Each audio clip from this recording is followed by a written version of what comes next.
Mi medio hermano, que apareció de la nada después de 25 años, ¿está tratando de destruir mi vida paso a paso solo porque cree que yo le robé el lugar que merecía? Soy hijo único, o al menos eso creí durante más de 25 años. Me crié en los suburbios de Ohio, en una casa bastante normal, con una familia que parecía tener más o menos todo bajo control. Mis viejos se conocieron en la universidad, se casaron jóvenes y tuvieron una vida relativamente estable. No millonarios, pero bien. Mi mamá era enfermera, mi papá vendía seguros. Yo fui a la secundaria, trabajé duro, fui a la universidad local y me mudé a Columbus por trabajo. Nada fuera de lo común. Todo iba bien hasta hace 2 años, cuando recibí esa llamada. Era un sábado cualquiera, estaba con resaca, tirado en el sillón mirando fútbol y comiendo restos de pizza fría. Mi viejo me llama. No era raro que lo hiciera, pero su tono sí fue raro. Como, tenso. Casi nervioso. Tenemos que hablar, me dijo. En persona. Le pregunté si todo estaba bien, y me dijo más o menos. Lo que me voló el bocho fue que dijo que no quería contármelo por teléfono, que tenía que verlo.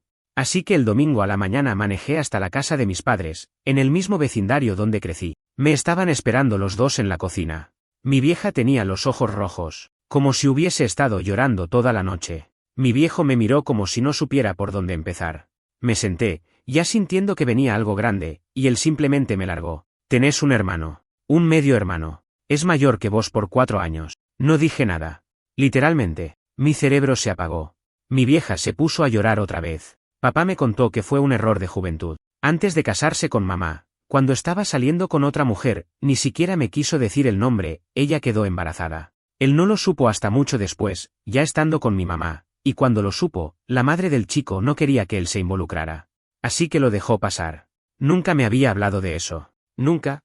Ni una pista. ¿Y ahora qué? ¿Por qué me lo decís justo ahora? Le pregunté, todavía en shock. Y ahí viene lo más jodido, el tipo, mi supuesto medio hermano, lo había contactado. No hace mucho. Le escribió un mensaje privado por Facebook, diciéndole que sabía que era su padre, que quería conocerlo, y que tenía cosas que hablar con él. Mi viejo dudó durante semanas, pero finalmente se reunieron. Me mostró una foto. El tipo se llama Matt, no sé si es su nombre real, así me lo dijeron ellos, y sí. Se parece un poco a mi papá. En la forma de la mandíbula, en los ojos. Algo tiene. Pero eso no fue lo que me asustó. Lo que me asustó fue lo que vino después. Papá dijo que, al principio, la charla con él fue cordial. Medio incómoda, pero nada grave. Pero con el correr de los días, Matt empezó a mostrarse, raro. Como si tuviera una especie de resentimiento. No lo dijo abiertamente, pero dejó entrever que su vida no había sido fácil, que tuvo una infancia complicada, que él se merecía más, que papá le falló. Y que ahora iba a compensar todo lo que se había perdido. Hasta ahí, ya era bastante turbio. Pero después me dijo que Matt había comenzado a meterse con gente de nuestra familia. Empezó a seguir a mi vieja en redes sociales. Le mandó una solicitud a mi novia, a la que ni siquiera conoce. Buscó a mi jefe en LinkedIn. Mandó mensajes a una prima que ni siquiera veía desde Navidad pasada. Todo con la excusa de querer conocer a su familia. Pero había algo en el tono de los mensajes que no encajaba. Y acá viene la bomba final de esa visita. Mi viejo, visiblemente avergonzado, me dijo que Matt le había pedido algo más que tiempo para ponerse al día. Le pidió plata. Bastante. No como ayuda temporal. No. Le dijo algo tipo, me corresponde una parte de todo lo que nunca me diste. Como si pudiera cobrar retroactivamente por los años de ausencia. Y no sé cómo, ni por qué, pero mi viejo accedió.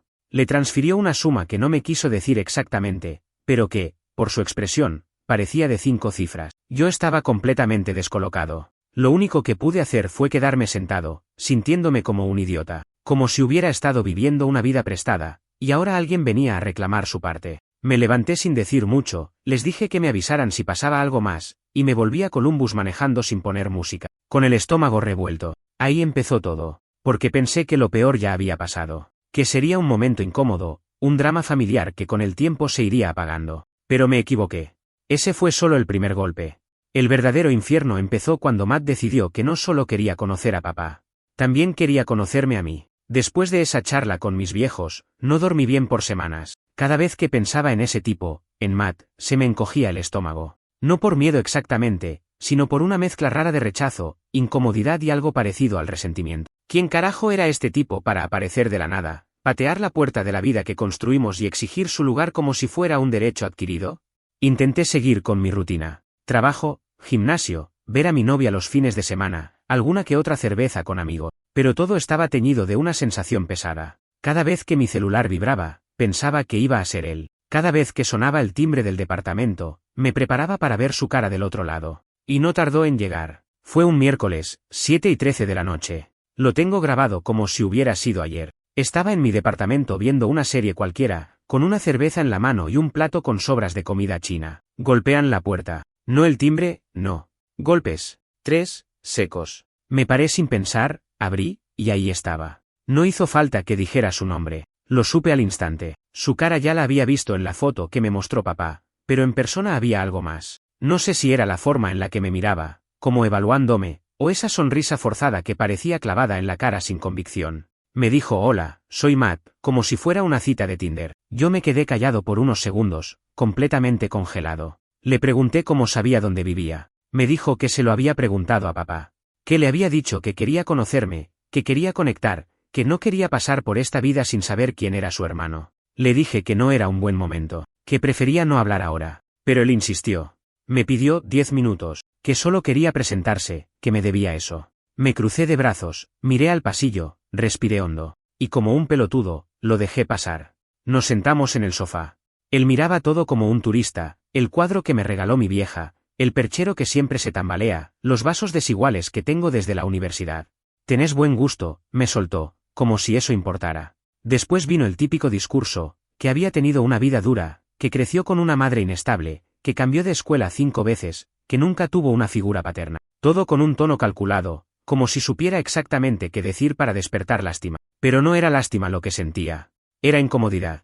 No porque haya tenido una infancia de mierda, yo también tuve mis traumas, ¿quién no? Sino porque sentía que había una especie de doble intención detrás de todo, como si en el fondo no estuviera hablando conmigo, sino con una versión idealizada de lo que él cree que le robaron, como si yo fuera el símbolo de todo lo que él no tuvo. Y no tardó en mostrar sus verdaderas cartas. Debe ser genial haber crecido con papá, ¿no? Me dijo, clavándome la mirada. Irse de vacaciones, jugar a la pelota, que te enseña a manejar. Todo eso. Me encogí de hombros. No fue tan ideal como pensás, le dije. Mis viejos trabajaban todo el día, y la mayoría del tiempo estaba solo. Pero no le importaba. Ya había armado su versión de la historia. Yo era el niño mimado. El que tuvo todo. El que vivió la vida que él merecía. Me preguntó si tenía hermanos. Le dije que no.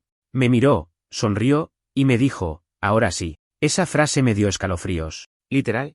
Después, me empezó a hacer preguntas personales. Demasiado personales. Que dónde trabajaba exactamente. Qué auto manejaba. Que si ganaba bien. Que si vivía solo. Todo dicho con una sonrisa casual, pero el contenido era demasiado invasivo. Empecé a responder con monosílabos. Sí. Más o menos. No sé. Pero él no captaba la indirecta, o no quería captarla. Hasta que se me terminó la paciencia. Le dije que agradecía que hubiera venido con respeto, pero que no estaba interesado en tener una relación. Que le deseaba lo mejor, pero que para mí, él era un extraño. Que no lo odiaba, pero tampoco lo quería en mi vida. Que esto no era una película, y que no íbamos a abrazarnos en un final feliz con música de fondo. Su sonrisa se borró de golpe. Me miró fijo, se paró despacio, y dijo, está bien, solo quería darte la oportunidad. Y se fue. Ahí pensé que todo había terminado. Que el tipo se había dado cuenta que no tenía lugar y se iba a esfumar. Otra vez, me equivoqué. Pasaron 2 semanas sin novedades. Y entonces empezó el verdadero problema. Primero, fue un correo en el trabajo. Un mail anónimo enviado al área de recursos humanos, diciendo que yo estaba usando la computadora de la empresa para fines personales. Falso. Pero igual me hicieron una advertencia formal. Después, mi novia recibió un mensaje de una cuenta trucha, advirtiéndole que yo le era infiel. Con capturas editadas de chats que no existieron nunca. Estaba furiosa, pero por suerte me creyó. Luego, mi casilla de correo personal empezó a llenarse de suscripciones raras. Porno, juegos online, sitios de apuestas. Más de 200 mails por día. Mi cuenta de Instagram fue reportada y suspendida por actividad sospechosa. Me banearon de Uber Eats. Me llegaron pizzas que no pedí. Taxis a cualquier hora. Llamadas de números ocultos a las 3 de la mañana. Era un infierno. Y lo peor, no tenía pruebas. Nada que me permitiera decir es Matt. Pero lo sabía. Lo sentía. Estaba siendo atacado desde las sombras, como si me estuvieran quitando pedazo por pedazo la vida. Fui a ver a mi viejo. Le conté todo. Y ahí, con la cara pálida como papel, me confesó algo que hizo que se me helara la sangre. Creo que Matt está viviendo en Columbus. Se mudó hace unas semanas. Cuando mi viejo me dijo que Matt se había mudado a Columbus, sentí como si me hubieran arrojado un balde de agua fría. No lo dijo con esas palabras exactamente. Más bien fue algo así como, creo que está por acá, me escribió desde un número con código local. Yo ya sabía, en el fondo, que no se había ido. Pero una cosa es sospecharlo, y otra que te lo confirmen. Ese fue el punto de quiebre. Hasta ese momento, todo había sido molesto, invasivo, jodido, pero a distancia. Cuando entendí que podía cruzármelo en cualquier momento, que podía estar a una cuadra, o en la misma cafetería otra vez, algo dentro de mí cambió. Me puse paranoico.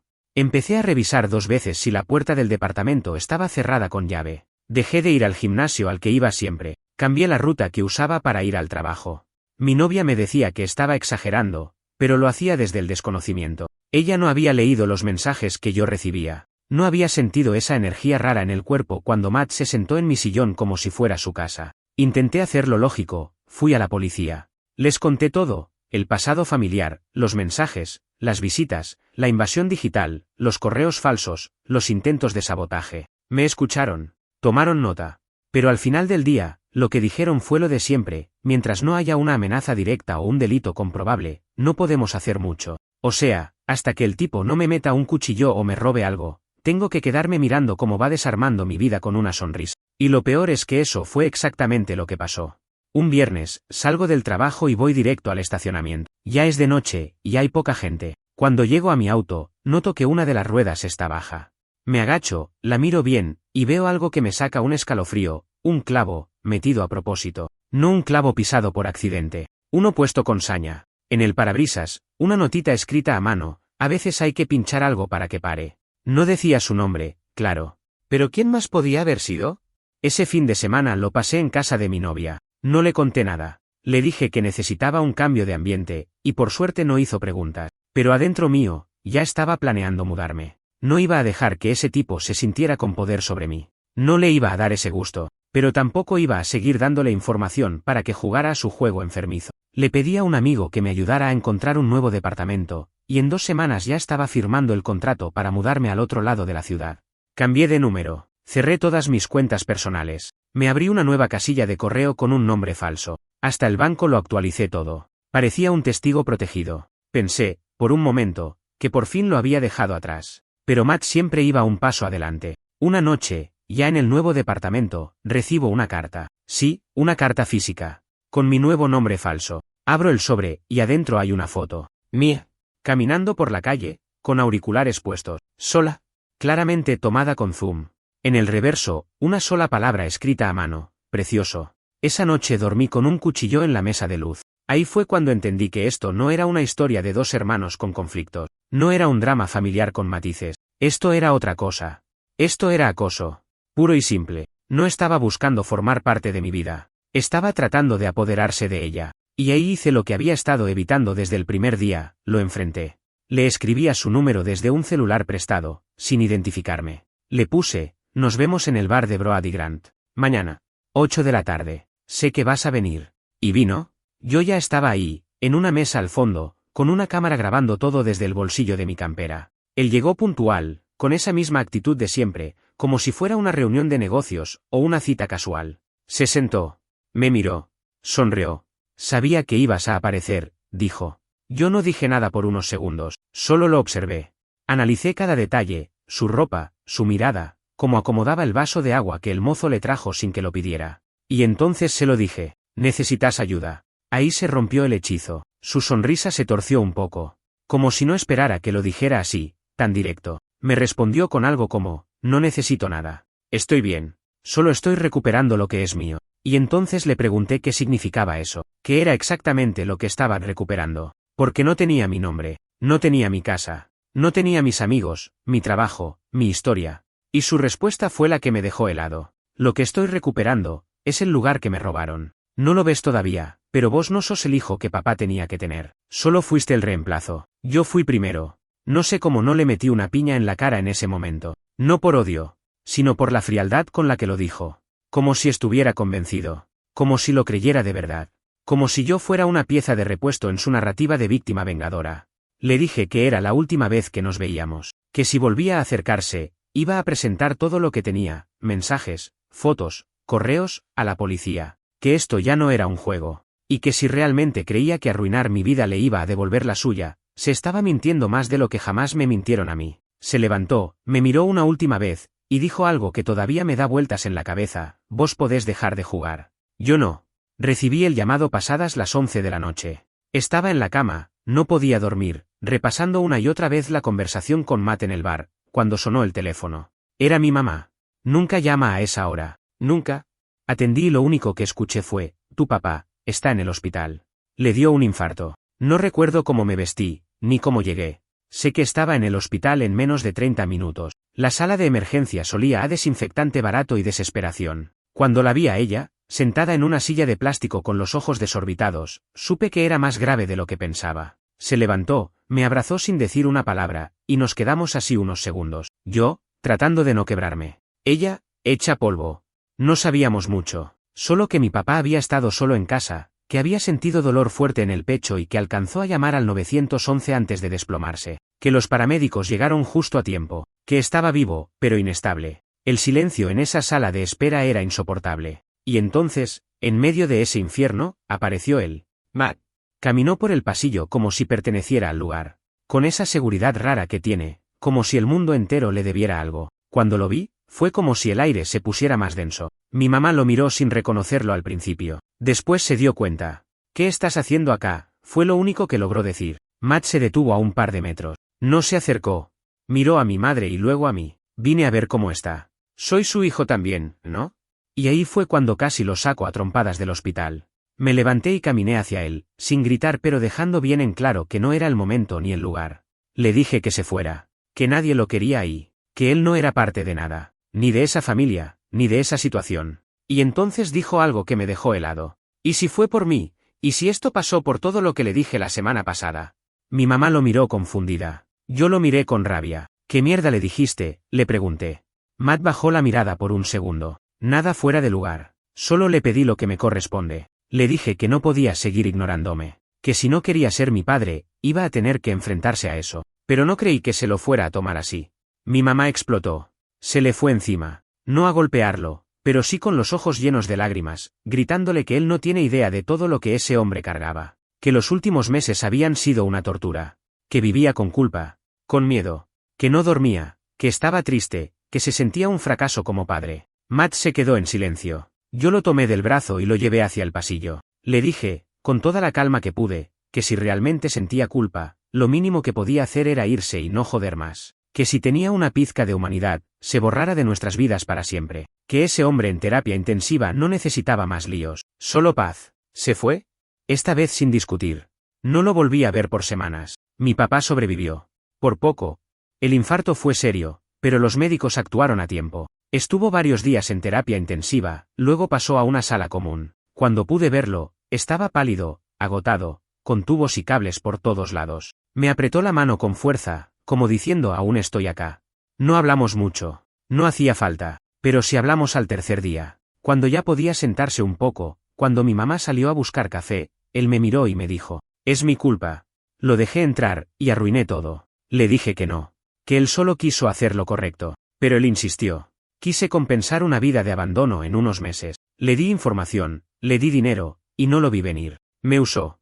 Y lo dejé hacerlo. Yo no sabía qué decir. Lo único que tenía claro era que, desde el día que Matt apareció, nuestras vidas habían sido alteradas como por un terremoto silencioso, de esos que no tiran todo abajo de una, pero van aflojando los cimientos hasta que ya nada se sostiene. Durante la recuperación de mi papá, la tensión en casa fue tan densa que se podía cortar con cuchillo. Mi mamá no quería hablar del tema. Yo tampoco. Pero el silencio era casi más ruidoso que cualquier discusión. Un día, ella entró al living con su celular en la mano. Me lo mostró sin decir una palabra. Era un mensaje de Matt. Sé que no soy bienvenido. Pero quiero verlo. Una sola vez. Si no me dejan, lo entiendo. Pero no quiero vivir sin haberle dicho lo que siento. Ni siquiera es enojo. Solo, necesito despedirme. No sabíamos si era manipulación o real arrepentimiento. Mi madre me miró y me preguntó: ¿qué hacemos? No supe qué responder. Por primera vez, yo también dudaba. Porque sí, lo odiaba. Pero una parte de mí, no podía evitar sentir que ese monstruo que arrasó con todo tal vez solo estaba gritando desde un pozo. Un pozo del que nadie lo sacó cuando era chico. Y la pregunta me persigue hasta hoy: ¿qué haces cuando el enemigo de tu vida, también es tu hermano?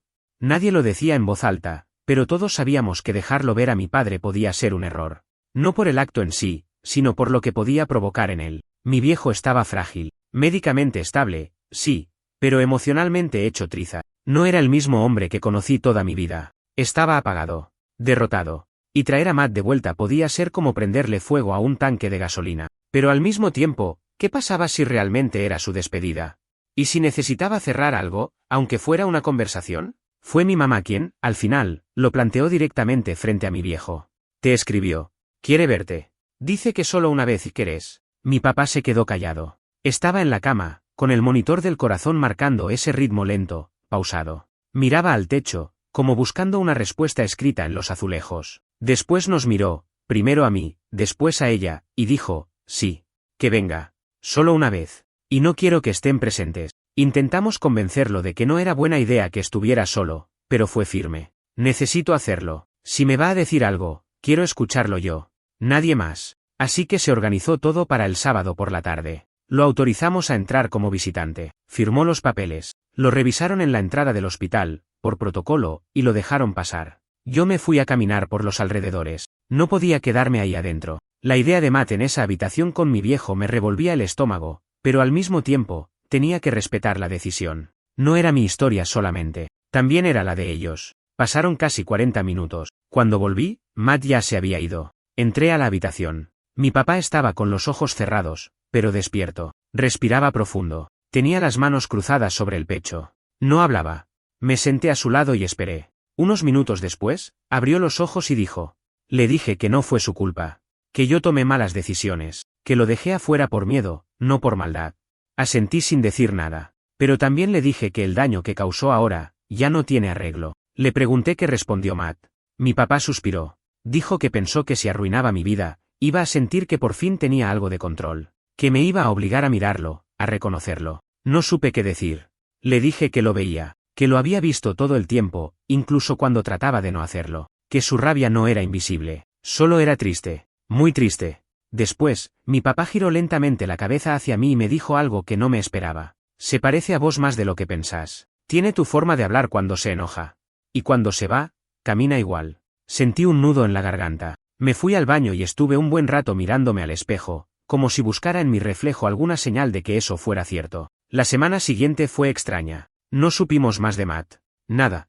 Ni un mensaje, ni un mail, ni una señal. Como si se hubiera desvanecido. Y parte de mí se preguntaba si ese encuentro había sido realmente su despedida o solo una pausa en su plan. Con él nunca se sabía. Mi papá fue dado de alta a los 10 días. Regresó a casa débil pero vivo, decidido a no desperdiciar más tiempo. Se jubiló formalmente ese mismo mes, algo que venía postergando hace años. Y empezó a organizar lo que él llamaba su legado. Nos pidió, a mi madre y a mí, que lo ayudáramos a ordenar cuentas, papeles, testamentos, cosas así. Ahí fue cuando apareció la grieta. Porque entre esos papeles había una carta. Una carta dirigida a Matt. No nos la mostró, pero nos dijo que quería dejarle algo. No una fortuna, porque no la tenía. Pero sí algo. No por él. Por mí. Para cerrar lo que dejé abierto durante 30 años. Yo exploté. Le dije que estaba loco. Que Matt no se merecía nada. Que lo había acosado, me había hostigado, nos había manipulado. Que no podíamos premiar a alguien así. Mi mamá también intentó hacerlo entrar en razón. Le recordó todas las veces que se sintió culpable por el infarto. Todo lo que había llorado. Pero mi viejo fue claro. No le dejo nada por compasión. Ni por culpa. Se lo dejo porque si yo me muero sin arreglar esto, ustedes van a cargar con ese vacío. Y no quiero que lo hagan. Ya no. No respondí. Porque en el fondo, algo de razón tenía. Pero no podía evitar el enojo. Las siguientes semanas, traté de volver a la normalidad. O algo parecido. Mi novia fue una roca durante todo este proceso. Aguantó mis cambios de humor, mis paranoias, mi silencio. Hubo una noche en la que incluso me dijo, ¿y si algún día sos vos el que comete un error así de grande, no te gustaría que alguien, al menos uno, te diera otra oportunidad? No respondí. Porque no sabía qué responder. Y así llegó el final de ese verano. Matt no volvió a aparecer, pero dejó una marca. No solo en mi familia, sino en mí. Porque empecé a pensar en cosas que nunca había pensado. En lo frágil que puede ser tu identidad. En cómo una historia que ni siquiera viviste puede definirte. En lo fácil que es odiar a alguien cuando no lo ves como humano. En lo difícil que es perdonar cuando todavía duele. Y entonces sucedió algo que cambió todo de nuevo. Un mensaje nuevo. Desde un correo que no reconocía. Solo decía. No me fui. Solo estoy esperando el momento correcto. Ese correo me congeló la sangre. No me fui. Solo estoy esperando el momento correcto. Después de semanas sin saber nada de Matt, después de pensar que finalmente había desaparecido, ese mensaje cayó como una piedra en el pecho. Me encontraba, en ese entonces, reconstruyendo mi rutina, mi mente, mi vida. Tratando de dormir mejor. De concentrarme en el trabajo. De salir a correr sin mirar por encima del hombro. No estaba bien, pero estaba avanzando. Hasta ese maldito mensaje. No sabía si era una amenaza, una provocación, o simplemente una manera más de jugar con mi cabeza. Porque eso era lo que hacía Matt, se metía en tus pensamientos, se acomodaba entre las grietas de tu miedo, y empezaba a apretar hasta que te rompía desde adentro. Nunca era directo, siempre en las sombras. No respondí. No lo reenvié. No le conté a mi papá ni a mi mamá. Ni a mi novia. Me lo guardé. Por vergüenza, por hartazgo, por una mezcla de ya no quiero hablar de esto más y si lo ignoro, tal vez desaparece. Pero no desapareció. Unos días después, otra vez. Esta vez fue un mensaje físico. Una postal. Sí, una puta postal como si estuviéramos en los años 90. En el frente, una imagen del lago Erie. En el reverso, con tinta azul. Hay lugares donde todo se puede reiniciar. Vos tenés suerte de tener familia. Yo tuve que inventarla. Ese yo tuve que inventarla me dejó temblando. Me decía sin decirlo que seguía solo. Que no se había rendido. Que su versión de familia no incluía amor ni comprensión. Solo necesidad. Y una rabia constante. Después de eso no supe más por un mes entero. Hasta que explotó todo. Fue un martes, 8:30 de la mañana. Me llaman del trabajo. Pero no para algo rutinario. No. Me llaman del Departamento de Recursos Humanos. ¿Podés venir a la oficina en este momento? Entro a la sala y hay 3 personas. Mi jefa directa, una mujer de legal, y un tipo que nunca había visto. Tenían una carpeta sobre la mesa. Me senté, sin entender. Me dijeron que habían recibido una denuncia grave. Que alguien los había contactado con documentos que me involucraban en actividades ilegales. Estafas menores. Falsificación. No lo podía creer. Me muestran capturas de pantalla de correos que yo supuestamente había enviado. Correos con mi nombre, desde una cuenta casi idéntica a la mía, con apenas un guión diferente en el correo. Las firmas eran iguales. La manera de escribir, similar. Incluso usaban frases que yo solía usar internamente. Decían que yo había filtrado datos de clientes a una tercera empresa, que me habían pagado por eso. Todo era falso. Todo. Pero lo habían hecho tan meticulosamente, que costaba probarlo. Lo primero que hice fue negar todo, por supuesto. Lo segundo, pedir una auditoría completa. Por suerte, mi historial interno estaba limpio. No había evidencia concreta que los vinculara directamente a mí. Pero la mancha ya estaba. HR me puso bajo revisión interna por 2 semanas. 2 semanas que fueron un infierno. No dormía, no comía, no hablaba con nadie. Sabía que era él, que había dado su golpe. No buscaba plata. No buscaba cariño. Quería arruinarme. Solo eso. Después de 2 semanas, me limpiaron. Me pidieron disculpas. Dijeron que era una situación sin precedentes y que estaban reforzando seguridad. Me devolvieron el acceso a todo. Pero el daño ya estaba hecho. La confianza ya estaba quebrada. Mis compañeros me miraban raro. Algunos se distanciaron. Era como si hubiese pasado por un juicio invisible, y aunque había sido absuelto, el olor a sospecha todavía flotaba. Volví a casa ese día y rompí todo lo que tenía que ver con él. Fotos, correos, notas. Me senté con mi novia y se lo conté todo. Lo que estaba pasando, lo que ya había pasado, lo que temía que todavía no pasara. Me miró en silencio durante media hora. Luego me abrazó. Y me dijo algo que no esperaba. Tenemos que irnos. De verdad. De cero. Al principio me resistí.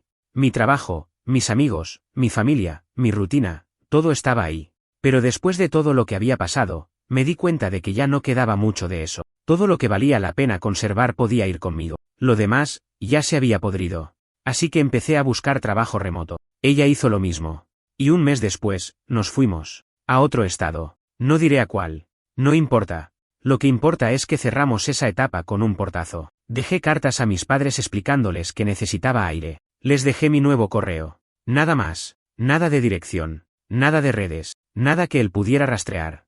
Pensé que ahí se terminaba todo. Y por un buen tiempo, así fue. Empezamos una vida tranquila. Un lugar más chico. Más verde. Menos ruido. Por primera vez en años, podía mirar por la ventana sin esperar ver a alguien acechando. Dormía sin cuchillos cerca. Volví a leer. Volví a escribir. Volví a estar. Hasta que hace una semana, algo cambió. Recibo un paquete. Sin remitente. En la nueva dirección que no le había dado a nadie. Sí, a nadie. Lo abro con las manos temblando. Y adentro hay algo que me revuelve el alma. Una foto. De mi novia. Caminando por el parque. Y atrás, escrito a mano. La familia se construye, ¿no? Me pregunto cuánto tardará en romperse la tuya. La foto de mi novia fue lo que quebró todo. Hasta ese momento, todo el caos había sido conmigo, contra mí. Mi historia, mi trabajo, mi salud mental. Pero esa imagen, ella caminando tranquila, con auriculares, sin saber que alguien la estaba siguiendo, observando, capturando ese momento, cambió las reglas del juego. Porque ahora no era solo mi historia, era la nuestra. Y él lo sabía. Sentí una rabia distinta. No era miedo, no era frustración. Era una furia primitiva, profunda, que me apretaba el pecho como si me estuviera arrastrando al fondo de algo oscuro. La sostuve en silencio. No se lo mostré a ella al principio. Solo la guardé en un cajón con llave y me senté en la cama mirando la pared por casi una hora. No podía seguir escapando. No podía mudarme una vez más. No podía vivir pensando que si algún día alguien tocaba la puerta, podría ser él con una sonrisa y otra amenaza velada. Así que tomé una decisión. Fui a la policía. Otra vez. Esta vez, con más pruebas, la foto, el paquete, las denuncias anteriores, los correos falsos, la intervención en mi antiguo trabajo. Un oficial más joven, y más empático, tal vez, me escuchó con seriedad. Llamó a una compañera y me pidieron que les diera todo lo que tuviera por escrito, con fechas, detalles. Me hicieron llenar un informe. Me dijeron que con la foto de mi novia ya no era solo acoso hacia mí, que había suficientes elementos para abrir una investigación formal por stalking, que podían rastrear la dirección desde donde se envió el paquete, que necesitaban tiempo. No me ilusioné. Ya había aprendido a no esperar demasiado de nadie, pero algo en el tono de ese oficial me hizo sentir, por primera vez, que alguien lo tomaba en serio, que no era solo un drama entre hermanos. Volví a casa con ese mínimo alivio. Mi novia me vio distinto. Esa noche le conté todo. Le mostré la foto, le conté quién era Matt, qué había hecho, lo que había pasado con mi familia, con mi trabajo, lo que había estado ocultando por meses. No lloró, no gritó, no me cuestionó, solo se acercó y me dijo: ahora entiendo por qué a veces te ibas a dormir en silencio, con esa mirada en la nada. Después, me preguntó algo que me dejó sin respuesta. ¿Qué crees que realmente quiere de vos? Y no supe qué decir, porque nunca lo supe, ni siquiera ahora. Una semana después, recibí un correo. Esta vez, con nombre completo. Su nombre, Matt. El asunto decía, última carta. El cuerpo del mensaje, largo. Escrito como si fuera un testamento emocional. O una confesión. O una bomba. Voy a resumir lo que decía, porque si transcribo palabra por palabra, me enfermo. Decía que siempre me odió sin conocerme. Que creció con la idea de que alguien más estaba ocupando su lugar. Que su madre lo crió sola, frustrada, diciéndole una y otra vez que su padre había elegido otra familia, que él no era suficiente, que yo sí, que cuando nos encontró, pensó que podía robarme mi vida, no literalmente, pero sí simbólicamente, que si me hacía mierda, quizás se sentiría menos solo, menos vacío, que si me quitaba lo que tenía, por fin se sentiría completo, pero no lo logró, porque, en sus palabras, ni destruyéndote me sentí más lleno. Y después venía lo más perturbador. Decía que había intentado lastimar a otras personas antes, no físicamente, pero sí emocionalmente, que era bueno manipulando, haciendo sentir culpables a los demás, empujándolos al límite, que lo había hecho con exnovias, con compañeros de trabajo, con su propia madre, que destruir era lo único que se le daba bien, y que ahora, había entendido que ya no quería eso, que quería desaparecer. Literalmente, el último párrafo era inquietante. No busques respuestas. No busques justicia. Lo que viene ahora ya no es tu historia, es la mía. Vos seguí con tu vida, ya no voy a estar en ella. Cerré el correo y me quedé en silencio. 1 hora, tal vez 2. No sentí alivio. No sentí pena, solo, un vacío extraño. Como cuando termina una película rara y no sabes si te gustó o te arruinó el día. Se lo mostré a la policía. Me dijeron que seguirían monitoreando, pero que hasta que no ocurriera algo concreto, no podían hacer más. Que probablemente él se iría de la ciudad. O que cambiaría de identidad. Yo no sabía si creerle, no sabía si confiar. Pero me prometí algo a mí mismo. No volvería a vivir con miedo. No otra vez. Cambié mi rutina. Protegí lo que era mío. Invertí en cámaras, cerraduras, respaldo digital, sistemas. Hablé con un terapeuta. Mi novia también. Empezamos a poner límites, a nombrar el trauma, a no ocultar lo que pasó. Y por primera vez, en mucho tiempo, dormí una noche completa. Pasaron 6 meses desde ese último correo. Ni un mensaje más, ni una carta, ni una postal. Matt desapareció. Pero eso no significa que la historia terminó, porque todavía me despierto, de vez en cuando, con la sensación de que sigue ahí, en algún rincón, mirando, esperando, a que baje la guardia. Y entonces recuerdo las palabras de mi papá, La última vez que hablamos del tema. La sangre no hace familia. Las decisiones, sí. 6 meses. Ese fue el tiempo que pasó sin una sola señal de Matt. Sin mensajes, sin correos, sin rastros. Fue como si la tierra se lo hubiera tragado. Al principio, esa ausencia me parecía una trampa. Como si estuviera escondido en algún rincón de mi vida, esperando la mínima grieta para volver a meterse. Pero con el paso de las semanas, algo empezó a cambiar en mí. No fue rápido, no fue limpio, pero fue real. Empecé a creer que tal vez, de verdad, se había ido. Lo sentía como cuando se apaga un ruido que llevas mucho tiempo escuchando. Uno tan constante que te habías acostumbrado a él. Y cuando desaparece, tu cabeza queda en silencio, pero el cuerpo todavía vibra. Tarda en entender que todo eso, ya no está. Mi vida con mi novia empezó a encontrar una especie de ritmo nuevo. ¿Distinto? No mejor, no peor. Solo, distinto. Más sobrio. Más alerta. A veces más denso, sí, pero más real también. No hablamos de Matt todos los días, pero su sombra se sentía en muchas decisiones que tomábamos. En las cerraduras nuevas, en las contraseñas de 2 factores, en la manera en que respondíamos cuando alguien tocaba el timbre. Y eso me dolía más de lo que podía admitir. Porque alguien que no conocía, alguien que no pedí, alguien que ni siquiera compartió mi infancia, había logrado reconfigurarme desde adentro. A veces me preguntaba si el problema era solo Matt. O si el problema era yo. Mi terapeuta me hizo una pregunta que no supe cómo contestar. ¿Sentís culpa por no haberlo aceptado como hermano? Y la respuesta era que sí. Un poco. Pero también sentía culpa por haberme permitido creer que alguna vez podía funcionar.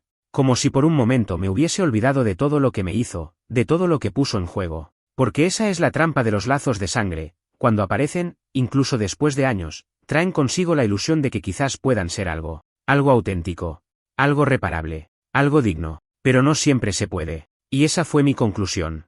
No todas las historias tienen redención. No todas las personas rotas se arreglan. No todas las cicatrices tienen que volverse tatuajes. Algunas simplemente quedan. Y con el tiempo, te acostumbras a que estén ahí. Hace poco volví a ver a mis padres. Mi papá está más tranquilo, más sereno. Camina más despacio, piensa antes de hablar, pero tiene una mirada que no le había visto en años, como si ya no estuviera en deuda con su pasado. Me dijo que dejó instrucciones para que, si algún día Matt aparece de nuevo, lo reciban con respeto, pero sin expectativas. No quiero que lo odien, pero tampoco que se olviden de lo que hizo. Justo, duro, pero justo. Mi mamá está en otra etapa. Ella simplemente no quiere saber nada más. Me dijo que siente vergüenza por haberle tenido miedo a alguien que ni siquiera crió, que sintió su casa invadida, su historia cuestionada, su maternidad puesta en duda, que el único hijo que reconoce, soy yo. Lo dijo con dolor, pero también con certeza. Yo sigo escribiendo. Eso me salvó. No en el sentido romántico, no como esos discursos de la escritura como terapia. Me salvó porque me permitió ordenar el caos. Ponerle nombre a cosas que antes eran solo gritos internos. Convertir el infierno en palabras. Y en esas palabras, reencontrarme con partes mías que creí perdidas. También volví a correr.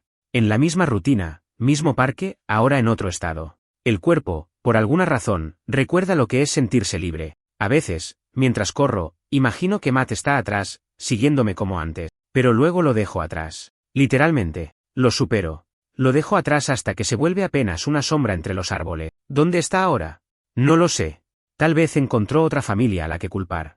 Tal vez está solo. Tal vez, y solo tal vez, está intentando de verdad empezar de nuevo. Y si es así, ojalá lo logre. No por él. Por las personas que lo rodean. Para que no tengan que pasar por lo que nosotros pasamos. Pero esa ya no es mi historia. Y no pienso dejar que vuelva a serlo.